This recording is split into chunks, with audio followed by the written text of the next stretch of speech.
Hi, good. It's great to be here. It's an honor to be part of this among people who are committed to tikkun. That's the Hebrew word that means to transform and heal the world. And I feel in this room, it's filled with people who are committed in that direction.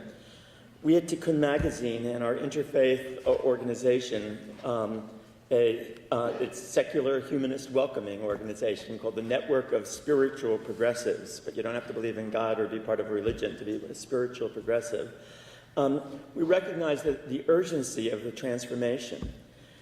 In case you haven't seen Tikkun recently, I've brought some copies and we'll try to pass them around for you to look at. And while I'm talking, our plan for getting money out of politics and elections, the Environmental and Social Responsibility Amendment, which I'll get to in a little bit, will be also passed around to you. So take one, and if you please read it, and if it turns you on, please share it with other people. Now I want to talk. I'm going to get to Jubilee as part of the talk that I want to give, which is really about where are we politically. Okay, the ideas being presented here are really, really extraordinary and important. How do we make it happen? What's going on politically? Where are we politically in this country? And what needs to happen in order for public banking to become serious? Well, I think the first thing we have to recognize is to look back over the past 50 years and to say that there was a huge upsurge of a social movement in the 1960s and early 1970s. And that movement that in 1968 represented at least 12 million people identified as part of a new left, and that was by Fortune magazine. They did a study of it. That movement has retreated dramatically, defeated in part, or perceiving themselves as defeated in part, by the power of America's political elites and economic elites. And it was mentioned here, for example, that in 1973, with the banking companies in cahoots with the oil and gas industries, creating the gas crisis of 1973, a huge set of a massive economic reality set into that movement to say, hey, you can't change anything. There's not enough money. You're not going to have enough money. In fact, the ruling class is able to punish you if you're going to follow any of kinds of these wild ideas that are coming up in the 60s. As a result, the social movements of the 60s began to contract in a particular way. On the one hand, saying, you know, we can't deal with the big picture. What we need to do is to take the long march through the individual institutions and work on local projects. And on the other hand, saying, but there's one set of issues that we will deal with, and those are the identity politics issues. We will fight for and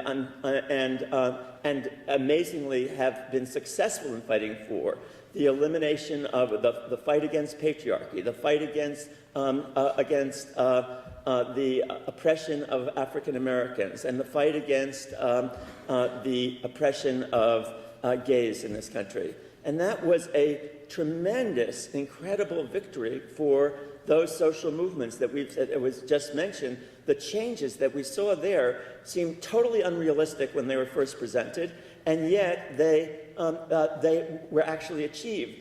But the cost of that direction of, on the one hand, focusing primarily on identity politics, and on the other hand, focusing primarily on local institutions and partial parts of the society at the local level, was that there was no alternative vision being put forward to the dominant ethos of global capitalism.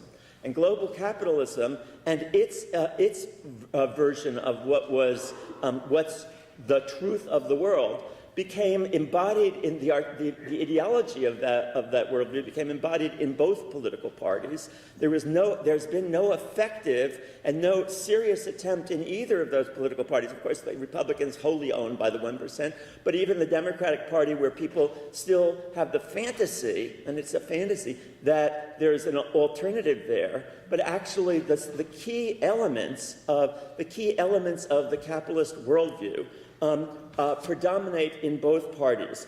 And there has been no national level, much less an international level, of challenge to those key elements of that ideology. That ideology includes the extreme individualism, the belief that our society is a meritocracy, and that wherever you end up is a reflection of how much you are worth. That is to say, what you have achieved in your life, and whatever you got, you created for yourself, and it's your own fault. Wherever you got to in the society, whatever you've ended up with is your fault. The notion that you can achieve real happiness by accumulating material goods, and that the only path forward is for endless growth, as though the planet itself were a bottomless cookie jar from which we could endlessly extract goodies without any consequences or limits. So rather than try to build a political party or a national movement to counter all this, the experience of powerlessness and perceived irrelevance, which I believe to be a psychological problem, but induced in us by the ideologies and by the media and by the political leadership of this country, has reinforced, actually, as a resultant, corporate-controlled media, corporate-controlled educational system, and a corporate-controlled, basically, the public, what we call common sense, a common sense in this society which reflects that kind of a worldview. And it's a worldview that represents the best interests of the 1% but unfortunately there's not been a counter-alternative vision. And that's why it's critical at this historical moment that we put forward a global vision, an alternative vision of what counts, of what we are really for. Because the truth of the matter is that, when people have ever been excited, think of Martin Luther King Jr., right? He didn't get up, he didn't become famous for saying, "I have a complaint."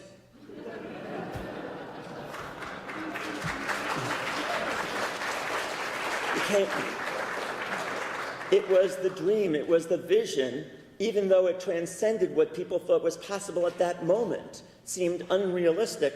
That was what moved people. Now, it was, where did that vision come from? I was asked as a rabbi to talk to you a little bit about where that vision came from, or where a vision of that sort comes from. And it comes in part, one part of the source of visioning in this way comes from the biblical tradition. Yes, we know, and I want to stipulate the racism, the sexism, the homophobia, all kinds of things that aren't so great in the religious traditions, okay? Acknowledge all that. But there was in that a liberatory view there that came out of the Torah that said there is a force in the universe, Yud-He Vav-He, mistranslated as God in English, but there is a force in the universe that makes possible the transformation from that which is to that which ought to be. There is a force in the universe that makes that possible, and human beings have been created in the image of that force. Human beings are created in the image of that force that makes possible the transformation from that which is to that which ought to be. And what's idolatry? Idolatry is being a realist. Idolatry is being a realist, because what a realist does is they say that what is possible will be judged by that which is. And in other words, we will figure out what's possible based on our vision of what is at this moment and what the current power relationships are. Whereas the essential message of that Torah was to say, no, you guys were slaves and you have become free. So everybody who tells you that the social realities can't be fundamentally changed, our very experience as the Jewish people proves that that's a lie, that the world can be fundamentally transformed. So what in that Torah then, that Torah tries to say, okay, what do we envision as the kind of world that we want to live in if it's really true that there is a force of possibility in the universe, okay? And call it God, call it Yud-He Vav-He, call it whatever you wish. That force of possibility what is the world that we want to live in? Well, we in the Network of Spiritual Progressives say, okay, here's one way of talking about it. We want the caring society, a society that cares for each other and cares for the earth. Or another way of saying it is, we need a new bottom line in this society. A bottom line in which every institution, every economic and political institution, including every corporation, every government policy, our laws, our healthcare system, our legal system, our educational system, should all be judged efficient, rational, and productive. Not only to the extent that they maximize money and power, but also to the extent that they maximize love and caring, kindness and generosity, ethical and ecological sensitivity, enhance our capacity to respond to other human beings as embodiments of the sacred, and enhance our capacity to respond to the universe with awe and wonder and radical amazement at the grandeur of all that is, rather than looking at the universe around us as simply something to be used for our own purposes. So a different, fundamentally new bottom line is what we are for as a Network of Spiritual Progressives. A new bottom line that comes out of a spiritual and religious tradition that transcends left-right boundaries. And if a progressive movement were talking about that kind of a new bottom line, we would have a fundamental reconfiguration of politics in our society. So let's take the examples that the Bible comes up with of what some of that would look like. And the first idea that it comes up with as a revolutionary idea is the sabbatical year. Here's what the sabbatical year is. Every seventh year, everyone in the society stops working. Okay? Now, that means that you have to have made arrangements for food to be distributed and so forth, which they did and so forth. But, and there's a way of doing that. We can talk about that in a second. But what I want to say is the second part of the sabbatical year is all debts are eliminated every seventh year. Okay, now, get it, that imagine a progressive movement that was calling for a sabbatical year. Imagine what it would look like in America. Okay? Try to imagine, maybe you'd say, after looking at the complexities of our advanced society, you'd say 15% of the population is going to still have to work that we're going to have doctors and hospitals, and we're going to have some people providing for energy source and a few other things like that. 15% maybe. But imagine what it would look like if 85% of the population, once every 7 years, was off for that year and was then free to engage in, for example, the discussions, democratic discussions about what kind of society do we actually want. If you ask people why are they not involved in politics today, most of the people you know will say, I'm too exhausted after work. I don't have any time to do it. I can't get involved in that. Okay? Create a year in which this would happen, and it will provide the space. But even the thought process, because the thought process is, no, I have to keep going, I have to make more things happen. Okay? If you can get the spiritual transformation that the consciousness of sabbatical year would lead to, even just talking about it, that, oh, wait a second, maybe we don't need a new a new version of our electronics every year or every 6 months. Is that possible? That maybe we wouldn't, so they say, well, we wouldn't be able to compete on the global market if we did that. Yeah, what would be so bad about that? What would actually be so terrible if we weren't competing on the global marketplace? And of course, the idea would spread like wildfire, and it would quickly happen in other societies as well. But imagine that we weren't, that we were no longer looking to be number one, but instead we were looking to be number one in a different way in which we nurtured human beings and our souls, and not simply getting more and more and more and more. Okay, so the sabbatical year also, as I say, eliminates debt. And that brings us to the 7 times 7, after the 49th year is the Jubilee. And the Jubilee concept in Torah is very clear. It says all the means of production, which in the ancient world was the land, in the contemporary world it would have to include much else in the society, that the means of production get redistributed every 50 years back to the original equal distribution. Okay? So you eliminate every 50 years, you eliminate any inequalities that have happened throughout that 50-year period. Now, this was an idea that was really mind-blowing even in the ancient world.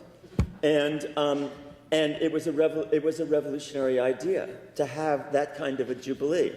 And so the Torah, recognizing that, immediately says, but won't people say, wait a second, I worked for this land, I got more.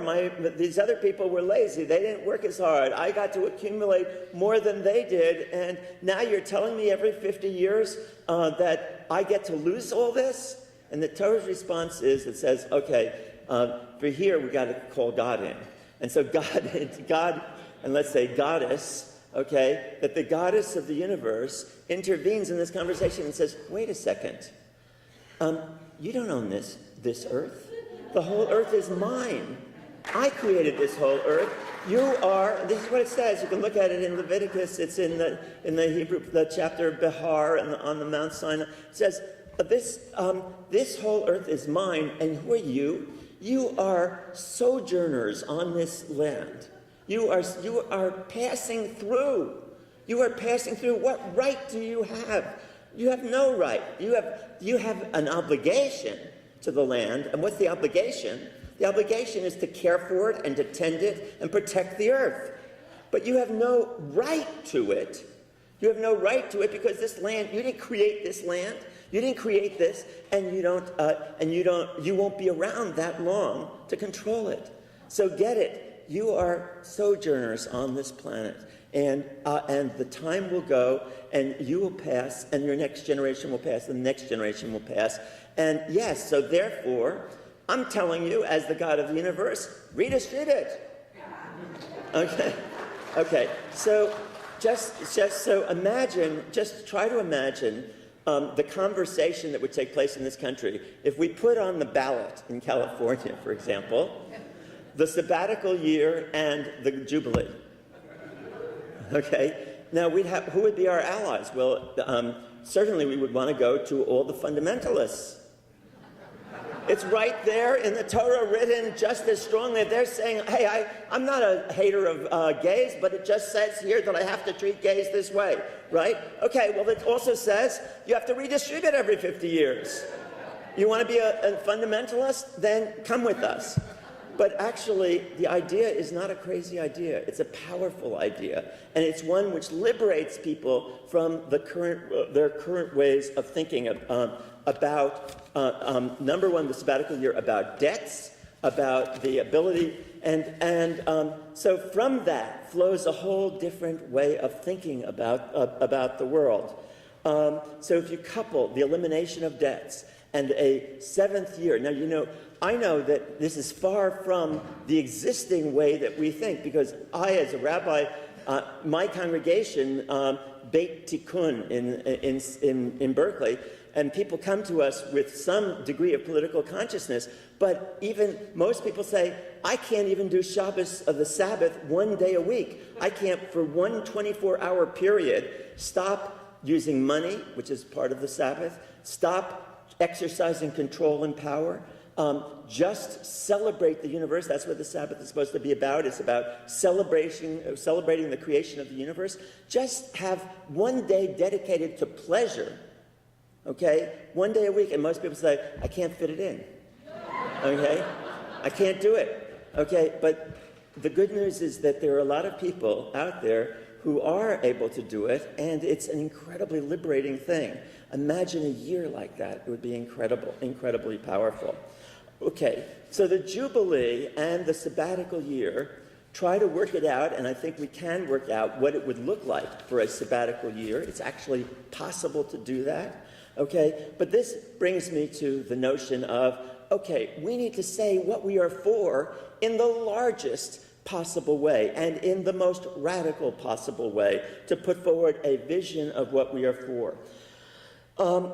And what we are for in a very short, 10-second or 15-second soundbite is the new bottom line.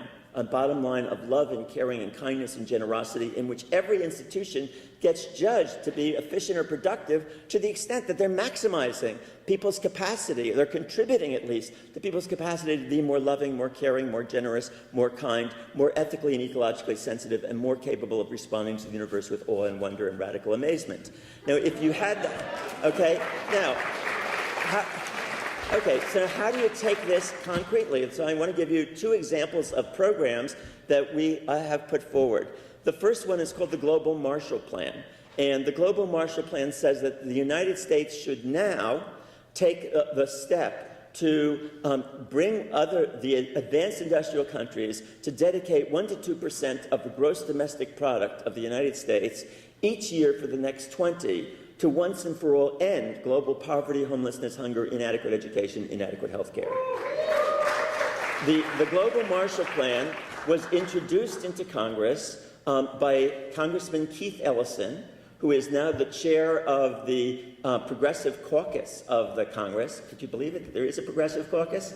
There are actually 80 members, and Keith Ellison is the chair. And Keith, along with about 20 others, has introduced the Network of Spiritual Progressives Global Marshall Plan into Congress. Is it going to pass? Not right away, no. Okay? Neither, okay. Now, the second concrete example of how to take a vision of a new bottom line and put it forward, because that's the first one. Okay, just to say another sentence about that one. The Global Marshall Plan is advocated for in part by the following, that our recognition that Homeland Security, today the dominant theory of Homeland Security is you get Homeland Security through domination and control over others. And the hard right line is, and that domination is through military means. The soft, the sweet, the Hillary Clinton or the liberal, or maybe the more liberal elements of the Democratic Party line is, no, the way we get that domination and control is through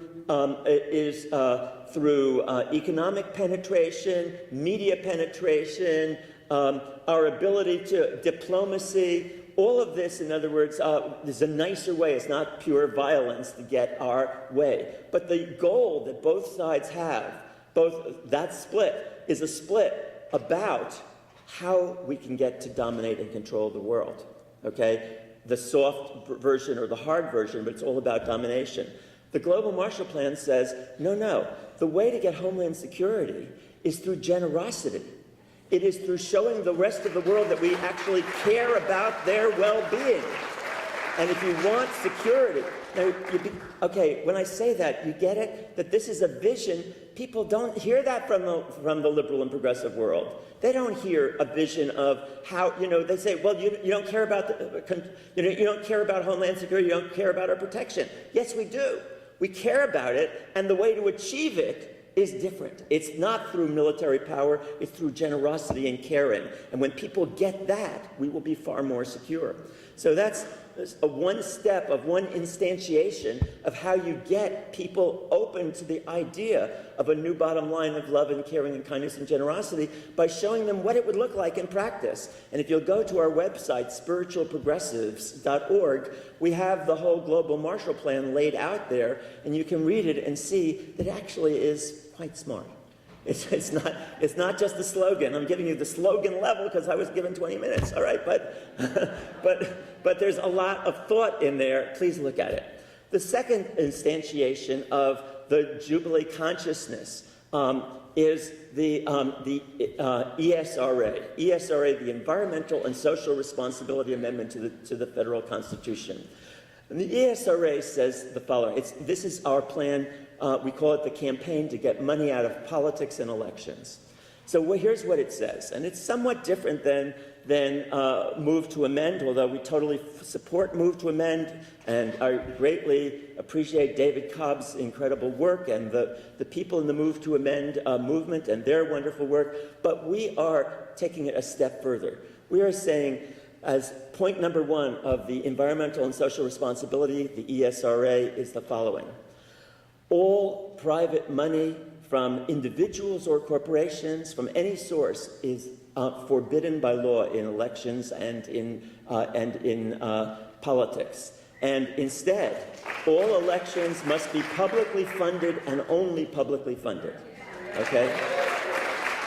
So that our elected officials don't have to spend their time catering to the 1% because that's the only place that they can get the money to run the campaign, okay? And it requires, conversely, it requires the media, major media, to give free and equal time to all the major political candidates so that nobody has to pay for that time. They're using our airwaves. Let it be free. Okay.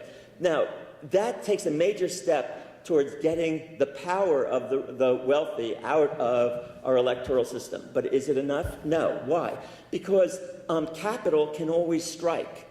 That is to say, they can say, okay, you want to be unfriendly to us? We'll move. We'll move our corporations. We'll move out of this area. We will disinvest and so forth. Okay, so the second part of the ESRA says the following. Every corporation with incomes of more than $50 million a year must get a new corporate charter once every 5 years. And that new corporate charter will only be granted if they can prove a satisfactory history of environmental and social responsibility to a jury of ordinary citizens. You see, you can't, there's no point in saying, okay, well, we're going to make a step forward towards democracy by simply getting corporate money out. You have to get all money out of the system because rich people don't have to give their money through corporations. They can give it directly. Okay, so you've got to get all money out, but also you've got to control the power of the corporations. And how do you do that? This is the way. Democratic control. What, a group of ordinary citizens can decide about the future of a corporation? That seems so, how are they to know enough about that? Well, if we give them the power to decide on life and death of individuals when they are facing charges that have capital offenses, if individuals' fate can be decided by ordinary citizens, then the fate of corporations can also be decided by corporations, by individuals, by ordinary citizens. Okay, so it then goes on to also mandate environmental education in every grade level, and that environmental education includes teaching kids how to recognize and deal with each other as critical parts of saving the environment is being able to empower each other and to recognize the spirit in each other as people who are fundamentally valuable, and to teach that in the school system as a central part of building or saving our environment. Okay, these are two concrete steps that embody the spirit of Jubilee, and they are steps in the direction of saying the fundamental truth that the world is not fixed, that the world can be healed and transformed, that it is possible to make a very different kind of world. And the key is, remember these words, do not be realistic. Do not be realistic. Thank you very much.